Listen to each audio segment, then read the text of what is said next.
السلام عليكم، اللهم صل وسلم وبارك على سيدنا محمد. من النهارده مش هتشتري البروست ده من بره تاني.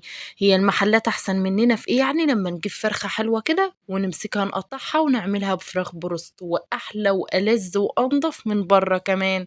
معانا هنا فرخه حوالي كيلو ونص كده، هنقطعها بالشكل ده كده زي ما انتم ما شايفين، الدبوس على قطعتين وشلنا الحته العضمايه اللي هي بتبقى في الورك كده بتاع الفرخه. تمام. وطبعًا الدبوس هنفتحه فتحتين كده عشان التتبيلة تخش فيه. تمام.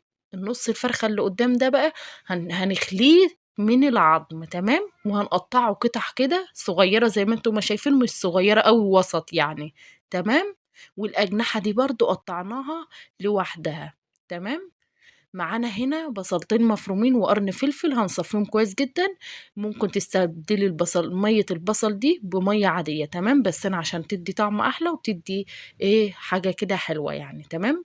معلقة بهارات، فلفل اسود، كمون، بابريكا، بهارات فراخ، معلقة كركم بالشكل ده، وهنقلبها. تمام. معانا الفراخ قطعناها وغسلناها زي الفل زي ما انتم ما شايفين كده. اهم حاجه قطع ما تكونش كبيره عشان تستوي معانا وما تبقاش نيه وفيها دم من جوه. هنسيبها في التتبيله دي يوم كامل. بسم الله ما شاء الله، طلع طعمها تحفه ومقرمشه كده وجميله واحلى من بتاعه المحلات كمان.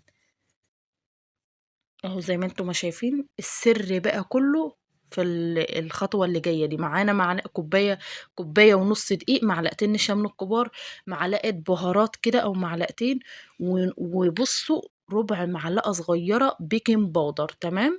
هنقلبها وهنجيب معانا كيس فاضي عادي جدا، هنحط فيه شويه من الدقيق، وهنجيب قطعة الفراخ هنحطها في الدقيق، وبعد كده نحطها في المية، وبعد كده نحطها في الدقيق ونحطها في الكيس ونقفل عليها، ونفضل نرج الكيس كده عشان تطلع مقرمشة وتطلع بالشكل اللي انتوا هتشوفوه معايا في الفيديو ده زي ما انتوا ما شايفين.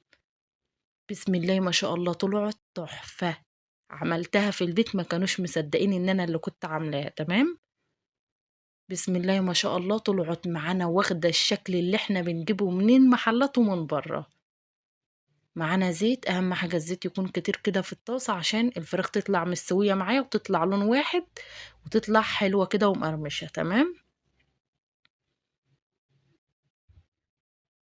بسم الله ما شاء الله، ما بتاخدش وقت خالص وطعم بصوا خطير. طبعا ده اللون اللي احنا عايزينه. هنقلبها كده بالشكل ده زي ما انتم ما شايفين. بسم الله ما شاء الله، خدت اللون والقرمشة كده، وبصوا نفس الشكل الفراخ البروست اللي احنا بنجيبها اصلا من بره. ودي